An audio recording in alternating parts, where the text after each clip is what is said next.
Hey everyone, welcome back to Modern Mental Health. Today we're diving into something that touches almost all of us, social media. It connects us, entertains us, and shapes how we see the world. But at what cost to our mental health? Let's explore how scrolling, posting, and comparing online might be affecting our minds more than we realize. In a world where millions wake up with their phones before their families, something strange is happening. We scroll before we smile. We refresh before we reflect. We post before we even think. Social media was meant to connect us, but somewhere along the way, it started doing the opposite. Behind the filters and the hashtags lies a hidden truth.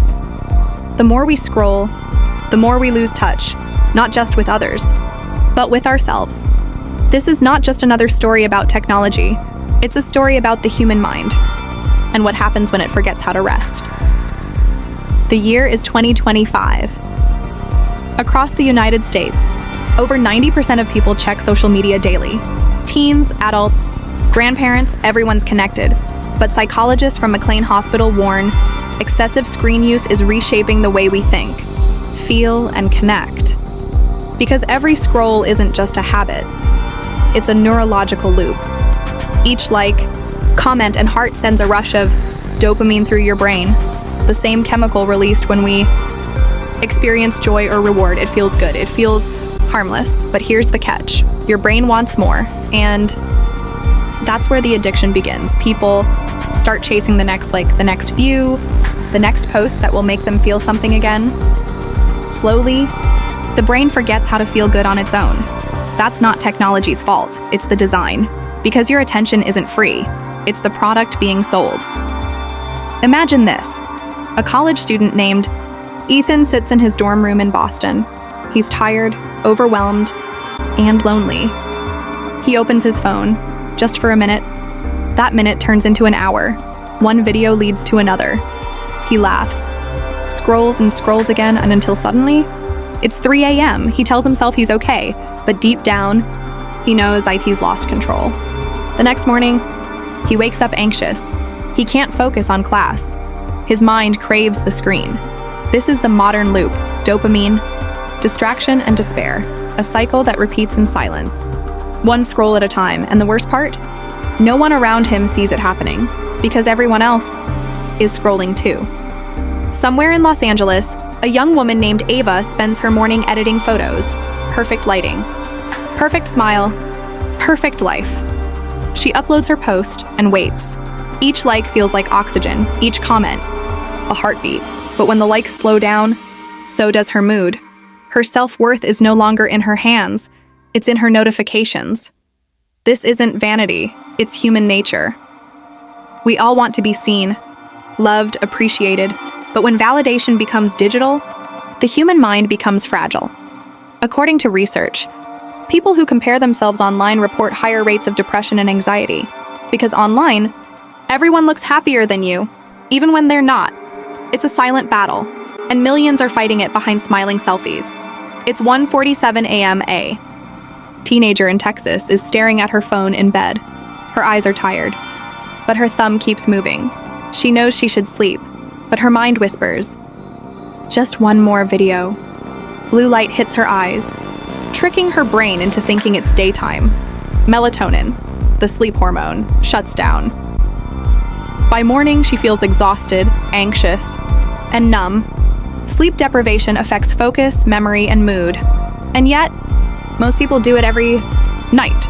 We've traded rest for refresh, peace for posts. The modern mind is restless because it never stops. Scrolling. Every platform has an algorithm, a silent brain watching your every move. It knows what makes you laugh. It knows what makes you sad. And it uses that data to keep you online longer. Watch one video about anxiety, you'll get 10 more. Pause on a negative post, the system feeds you chaos. The longer you stay, the more ads you see. The more ads you see, the more profit they make. It's not personal, it's business. But here's what's terrifying. That business model is shaping our emotions. Outrage, fear, envy. These emotions make you scroll more. So the system gives you more of what keeps you angry, jealous, and scared, and without realizing it, your feed starts rewriting your mind. Remember when people used to talk without checking their phones? When dinners were conversations, not content? When silence wasn't awkward, it was peaceful? Somewhere along the line, we lost that. Now, friends meet up and stare at screens. Couples sit together but talk to strangers online. Parents scroll while their kids try to get their attention. We are surrounded by people. And yet, we feel invisible. It's not that we stopped caring, it's that we got too distracted to notice. Social media doesn't just consume time, it consumes attention. And attention is life. When your attention is gone, so is your ability to live in the moment. But the story doesn't have to end here. Across the US, people are waking up to this digital exhaustion.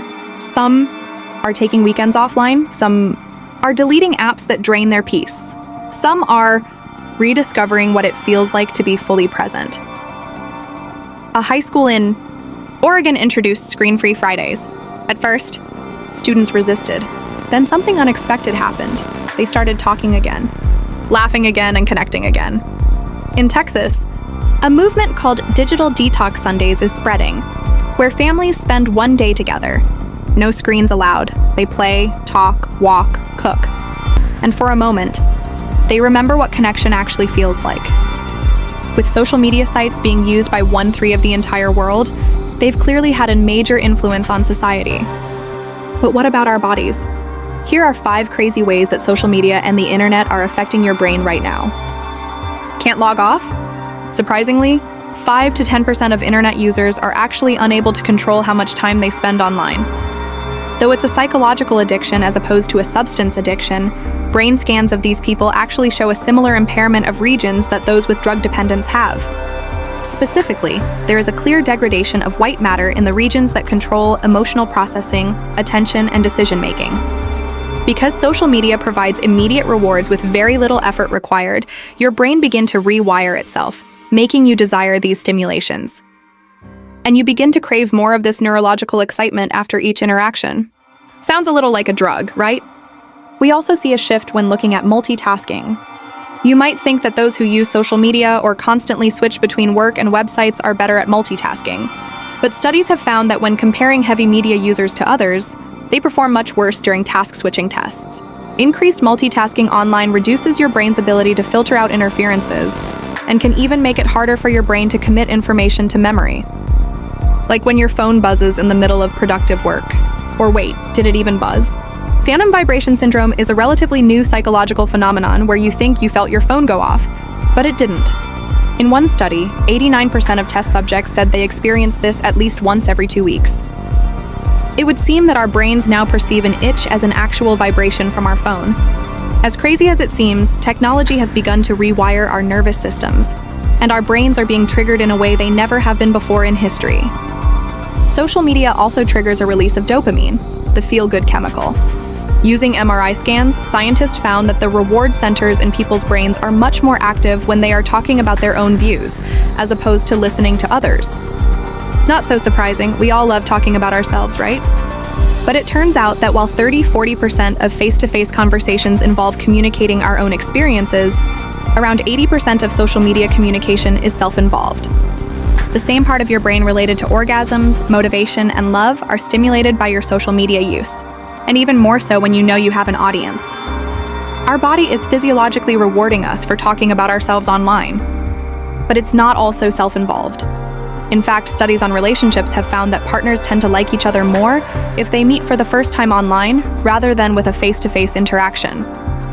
Whether it's because people are more anonymous or perhaps more clear about their future goals, there is a statistical increase in successful partnerships that started online. So while the internet has changed our verbal communication with increased physical separation, perhaps the ones that matter most end up even closer. Speaking of social media, we had you ask us questions on Twitter, Instagram, Facebook, Tumblr, Google+, and every other social platform we could find, and did a Q&A video over on ASAP Thought. So if you feel getting some insider info on and behind the scenes, check it out with the link in the description. Got a burning question you want answered? Ask it in the comments or on Facebook and Twitter.